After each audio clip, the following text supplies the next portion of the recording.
Let's talk about fathers, and let's talk about, because you've written a book about raising a daughter and being a father to a little girl. And as I said just a few minutes ago, with all this emphasis on Kobe and Gigi and how much Kobe loved his daughters, the culture is talking about this. The culture is interested in it. And the culture, more importantly, is reimagining these connections. And that's why I thought this conversation was so important. Now, let me be very clear, just for full transparency. I don't have daughters. Right, so I don't know the first damn thing. About raising a little girl, right? And I suspect that here's my first question. I suspect that on some level they're different. It is. I actually, I had a conversation about this the other day, about the difference raising boys and girls, right? And I think one of the big differences is how we approach, emotional contact with boys and girls, right? And it came out if they were both playing sports and they both lost and they both came to you in an emotional state and they were both crying, both gentlemen agreed that they would probably give more time to the girl. They would give some sort of emotional consoling, maybe like a hot second, and then that's enough. To the boy. But to the girl, they would be, it's okay, I'm with you, I'll work you through this. But the boy gets a hot second, and then normally he gets, well, that's it, man up. And then he has to go take those emotions and find some place to deal with it. And unfortunately, those emotions get sunken in, right? And then it comes out in different ways. So that was one of the big ways. It was just how we emotionally connect with our child, a boy child versus a girl child. You know what's interesting? I want to ask both of you this question. What do you know now? Kofi, I'll start with you. What do you know now that you wish you had known then about being a father? So when she first showed up in your life, what do you wish you had known?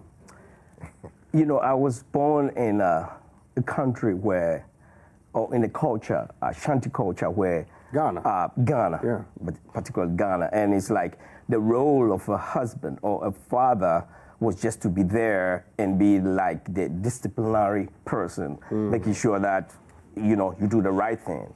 So sometimes it's like they're very strict and don't allow the children to even express themselves. So when I had my kid, I had the whole idea of, hey, you better do this, but these two kids I have over there are very strong-willed, so I have to reinvent myself and say, no, I can't do that because I have to negotiate with them, because growing up in Africa where kids, you can't just speak, in front of your dad. You have to be like humble and stuff like that. But my kids are talking to me like, hey, dad, what you're doing is wrong. Sometimes bruise my feelings. I'm like, what are you talking about? But once I learned that, hey, you got to negotiate with them. So I feel like what I know now is that I should be more patient with my children. That's rich. Isn't that rich? That's rich. Mark, what do you know now that you wish you had known then? That you have to change the picture in your mind. Say more about that. That's rich. So when my daughter was 5, right, I took a mental picture, and most fathers do, like, that's my little princess. So we capture that moment in our mind, but they don't stay our little princess. They start to grow up, right? So I realized that I had to be ready to change that picture out.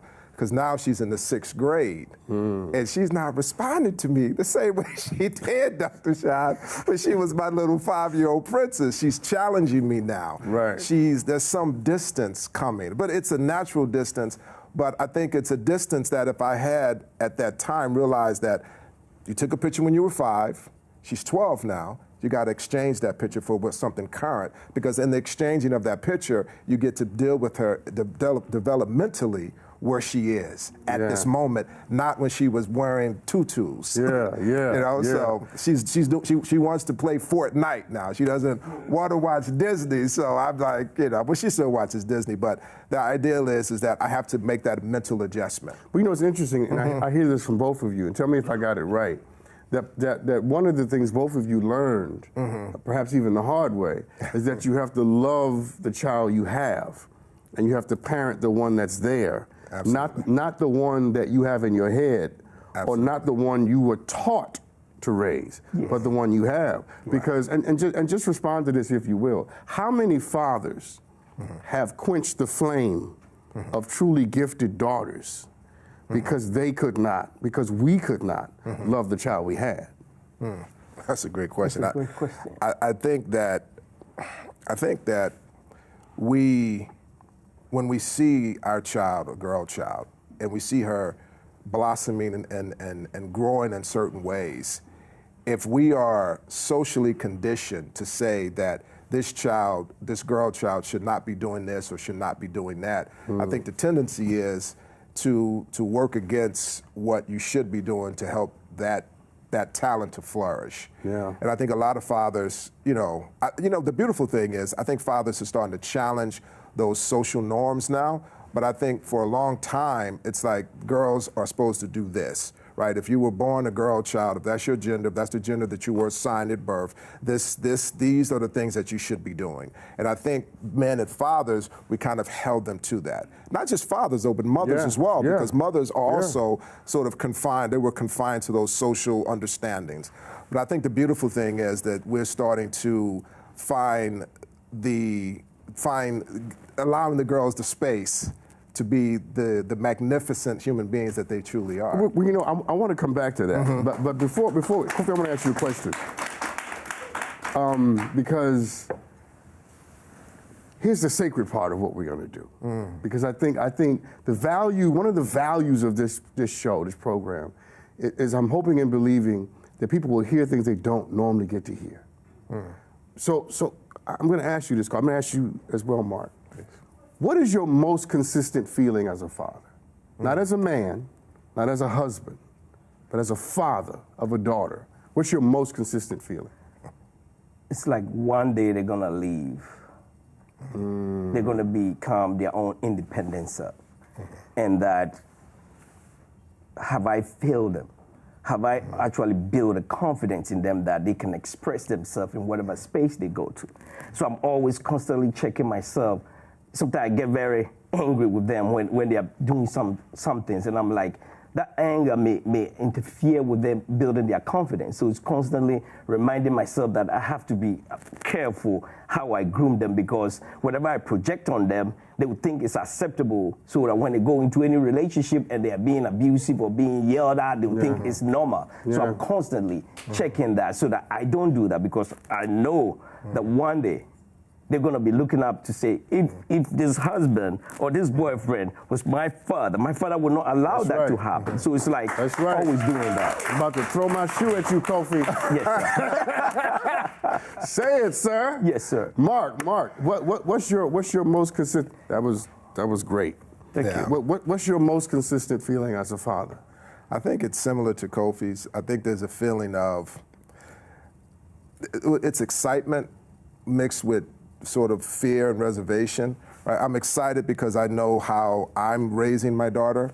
I know what I'm, the things that I'm, helping her to understand and trying to get out of her way and her growth. And so I'm excited about that because I see her growing into this very strong, independent, strong-willed, strong-thinking young lady. But then the fear part is that when she goes out into the world, will the world receive that? And allow that, as you said, will allow that fire to really burn bright, right? And so my fear is that she will somehow, I don't want her to diminish herself in the face of those people who may be ignorant to the type of person, the type of human being that she is, right? Yeah. So it's like that constant battle with me to be excited and then to try to prepare her for those moments where she may meet those people who don't understand the growth and the power of women, right? And then try to diminish or hold that or corral that in some way. So it's this constant sort of roller coaster of emotion. I'm excited about her growing up, but then as she gets closer to 18, I'm like, I can't be with her. I can't go and say, hey, look, man, that's some ignorant stuff that you're saying. This is a powerful woman right here. Just treat her that way. So, but if I may, because Kofi, you said something that just struck my spirit, and I think it struck a lot of people's spirit when you said it. And it's this whole notion of trying to provide a witness and modeling a certain pattern of respectability and relationship that a daughter will be able to say to herself in those moments, my father would not have treated me this way. Yes. And neither will you. Yes, because you can see a lot of, because a lot of women or a lot of families are missing their fathers. So you find mothers doing all the jobs. So sometimes there's that piece missing. And we can, even though, excuse me to say, our mothers are doing a great job, but they still need us. You know, you can't be like, I'm the strong black woman, I can do it by myself. Yes, you can do that by yourself, but you still need us in a way. So once we are in that space and we can provide that kind of security, the girl go out, they will not tolerate any abusive boyfriend or girlfriend or whatever, any relationship, they will not abuse it, because as a father or as a male figure, we are like a strong pillar for them. You know, and that's what I want to have for my children. I'm constantly trying to be the strong father figure for them, you know. So if anything goes down, they still can come home and say, Daddy, what can we do? I'm still there. I want them to be secure in the world. That's rich. That's right. I'm going to ask you more of a therapeutic question. Okay. Because you traffic in that space. Yes. So how, the cliche is often that men are searching for their mothers, and that girls are searching for their fathers, right? Right. And that often the cliche is, you tell me if it's in error, that women, when they get of dating age and of marrying age, they tend to look for their dad. Right.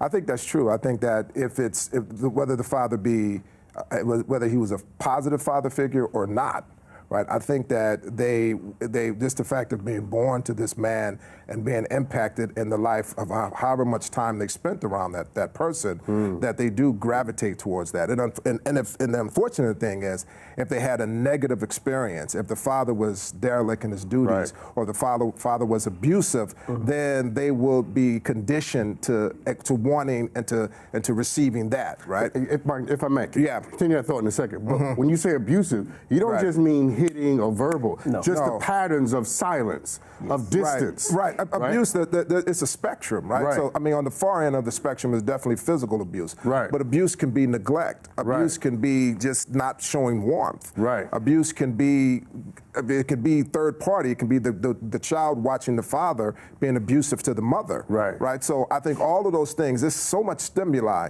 that a child takes in during the course of their life. They're watching, they're downloading all of this information. And so when they become of age and they go out, even if they know that this is not the type of person that you're supposed to be with, it's been encoded in their mind so much that now they're saying, you know what, there's something attractive about that. That's rich. And they don't even understand why it's attractive. They don't understand the attract. They don't. They should be clapping, and that's rich.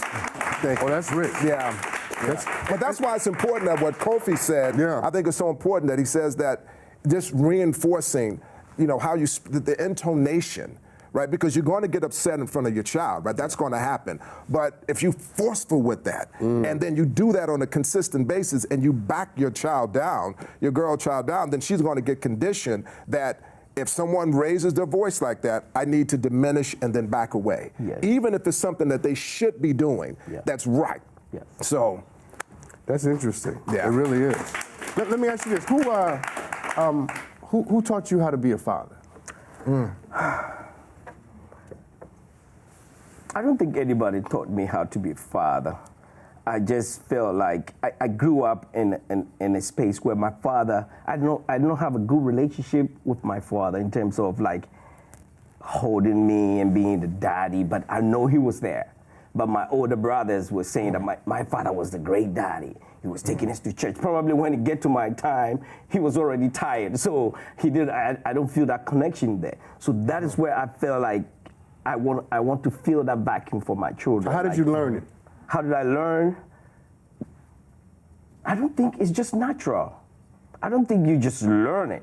I just feel like I know it in the sense that by looking at what my dad was, I don't want to be like that. You understand? So it's like you learn from something that you don't want to be like that. No, it's because my father, I would say he was a player, right? So as a player, he was there, but that emotional attachment wasn't there because he was always trying to go somewhere, and my mom was always in emotions, very pain. So I'm like, when I got married, I'm like, I don't want my wife to go through that stage. So therefore, I'm going to be there, and by helping your wife to be good, it helps the children as well. So by being kind to my wife, being there for her, I'm also helping my children. I get it. So it's like what I don't want to happen is what I have become. So Mark,